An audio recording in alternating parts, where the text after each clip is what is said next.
Result হচ্ছে আলহামদুলিল্লাহ ভালো হয়েছে। কালকে পর্যন্ত অনেক টেনশনে ছিলাম যে কি করব না করব। বাসায় সবাই অনেক সাপোর্ট দিচ্ছে, স্পেশালি বাবা আর মা। ওনাদের সাপোর্ট ছাড়া আমি আসলে কিছুই করতে পারতাম না। মা হচ্ছে এক্সামের প্রত্যেকটা দিন রাত্রে জেগেছিল আমার জন্য, যাতে কোনোভাবেই কোনো এক্সাম মিস না যায়। তো বলবো যে আমার ভালো রেজাল্টের পিছে সবচেয়ে বড় অবদান আমার মার যদি এরকম অবদান না থাকতো আমি কখনোই এত আগাইতে পারতাম না। অ্যান্ড ভবিষ্যতে ইনশাল্লাহ আমার সব ভালো কিছুতে আমি আমার মাকে পাশে চাই। মাকে ছাড়া কখনোই আমি কিছু করতে পারবো না। যদি আমার লাইফে কখনো ফেইলারও হয়, যে আমি পড়ালেখা খারাপ করছি বা কোনো কিছু লাইফে সাকসেসফুল হতে পারি নাই, তাহলে যাতে আমার মা আমার পাশে থাকে। মার জন্য বলবো যে আই লাভ ইউ মা, সারা জীবন আমার সাথে থাকো। আর রেজাল্ট হচ্ছে যেহেতু ভালো করছি তাই অনেক খুশি। এখন শান্তিতে ভ্যাকেশনটা এনজয় করবো, বাকি যে কদিন আছে। ইনশাল্লাহ আমার জন্য দোয়া করবেন যাতে কলেজেও ভালো করতে পারি। বাবা অনেক সাপোর্ট দিচ্ছে বলতে পারো।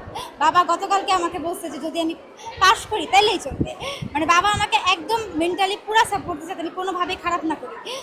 মানে খারাপ করি বলতে যে রেজাল্ট খারাপ যদি হয় বা কোনো উল্টাপাল্টা কিছু না করি, সেটা অনেকেই দেখা যায় করে যে অনেক উল্টাপাল্টা করে বসে। এখন রেজাল্ট তো লাইফের মেইন না, রেজাল্ট আজ আছে কাল নেই। এখন এটাই বাবা বলছে। বাবা অনেক খুশি যখন বলছে জিপিএ 5 পাইছি। বাবা অনেক বেশি খুশি ছিল যে বলার বাইরে আসলে।